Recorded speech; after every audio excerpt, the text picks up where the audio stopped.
إن الحمد لله نحمده ونستعينه ونستغفره ونعوذ بالله من شرور أنفسنا ومن سيئات أعمالنا من يهده الله فلا مضل له ومن يضلل فلا هادي له وأشهد أن لا إله إلا الله وحده لا شريك له وأشهد أن محمدا عبده ورسوله صلى الله على آله وصحبه ومن تبعهم بإحسان إلى يوم الدين أما بعد.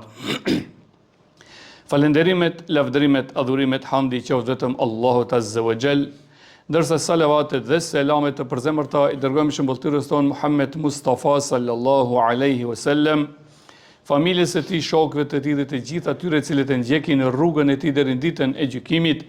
Allah na bëj prej tyre, amin. Vëllezër të dashur besimtar, tema të cilën fillimisht të përkujtoja veten time, pastaj inshallah taala do t'ju përkujtoj edhe juve, ka të bëjë me temën fenomeni i dhunës. Vëllezër të dashur, fatkeqësisht jetojmë në një kohë ku dita ditës e më tepër shtohet fenomeni i dhunës. Qoftë ajo dhunë në familje, qoftë në shkollë, në rrugë, në vende pune, edhe në vendet tjera. Fatkeqësisht, pjesë e këtij fenomeni janë edhe besimtarët musliman, gjë e cila duhet të jetë jashtë, larg karakterit të muslimanit diçka e tillë, pasi që Islami është fe e paqes dhe nuk pranon asnjë lloj dhune në mesin e saj dhe në mesin e pjesëtarëve të saj. Me dhunë nënkuptojmë çdo veprim dëmtimi të tjerët. Çdo veprim dëmtimi të tjerët, ajo nënkupton dhunë.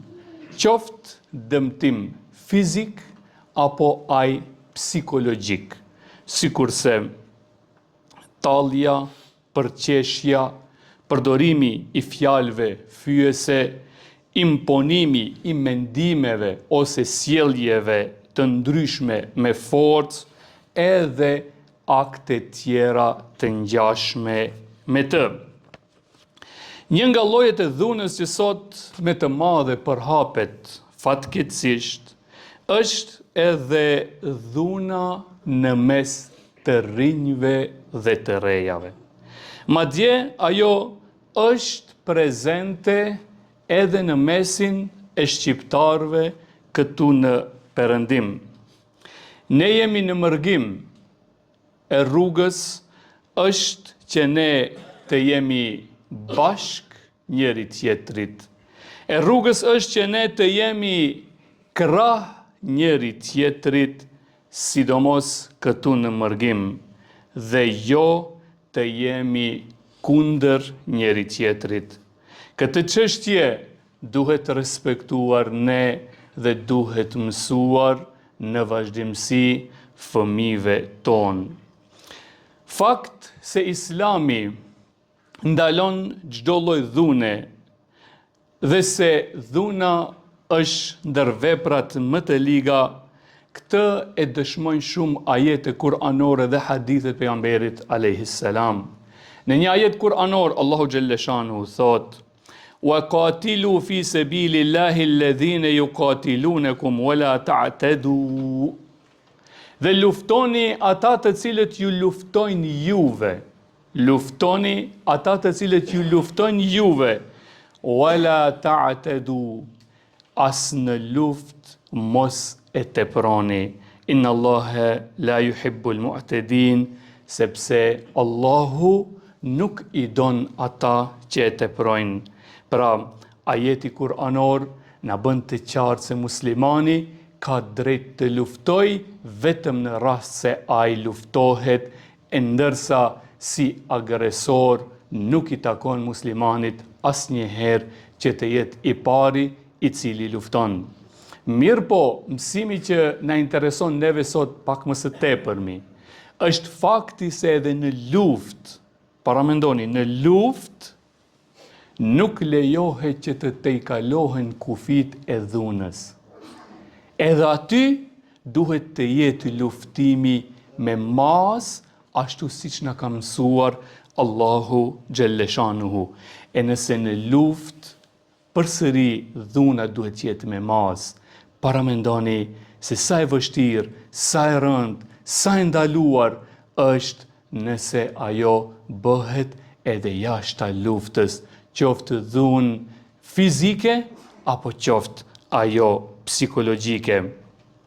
Nga të këqijat e dhunës dhe padrejtësisë është edhe ajo që ndoshta është më e veçanta se çdo lloj, çdo akt dhune që ne e bëjmë, qoftë ajo fizike apo psikologjike, që këtë dhunë, që këtë dëmtim nuk ta fal as ty, as mu, Allahu Gjelleshanuhu, kurin e kurës, pa mos na falur vet ai të cilin ne i kemi bërë dhunë apo e kemi dëmtuar. Për atë duhet patur kujdes në sjelljet tona me të tjerët, qofshin ato që kanë ndikim fizik apo psikologjik. Që ta kuptojmë edhe më mirë dëmin që shkakton dhuna sa i përket besimtarit i cili është nga të tillët, Zoti na ruajt, le ta kujtojmë vetëm këtë hadith pejgamberit alayhis salam dhe do të na bëhet e qartë. Thot pejgamberi alayhis salam: "Qila lin-nabi sallallahu alaihi wasallam ya Rasulullah, inna fulana taqumu al-layl wa tasumu an-nahar wa taf'al."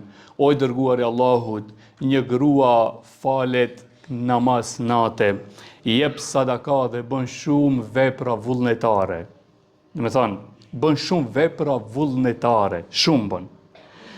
Wa tu'dhi jiranaha bilisaniha, mirë po ajo i dhunon fqinjet e saj me gjuhë. Parandoni vëllezër, thjesht vetëm dhunim me gjuhë. Jo më shumë, dhunim me gjuhë, për çështje tallje kështu me radhë. Fekale Resulillah sallallahu alaihi wasallam, la khayra fiha hiya min ahli an-nar. Nuk ka hajër në të, në gjitha punët e saja. Ajo do të jetë shkak dhuna dhe do të jetë nga banorët e zjarrit. Qalu wa fulana tusalli al-maktuba wa tasaddaq bi athwar. Ndërsa u pyet një grua tjetër, tha, ajo i fal vetëm namazet obligative, jep zeqatin, nuk bën shumë nga veprat e nafile, vullnetare. Wala tu'dhi ahadan, mirë po kur ajo nuk dhunon askënd. Kur ajo nuk dhunon askënd. Çfarë? Fekale Resulillah sallallahu alaihi wasallam, hiya min ahli al-janna, ajo thotë të jetë nga banorët e xhennetit. Lutja Allahun e madhëruar me emrat e tij të bukur dhe cilësitë e tij të larta, na mbron neve, ja Allah, mbroj fëmijët tonë, mbroj të rinj dhe të rejat tona dhe mbroj të gjithë besimtarët musliman nga çdo akt dhune, sidomos këtu në mërgim ku ne gjendemi, na bëj të jemi krah njëri tjetrit, në ndihmë të njëri tjetrit, në bashkëjetesë të mirëfillt që të arrijmë dhe kënaqësinë e Allahut të lartësuar. Amin.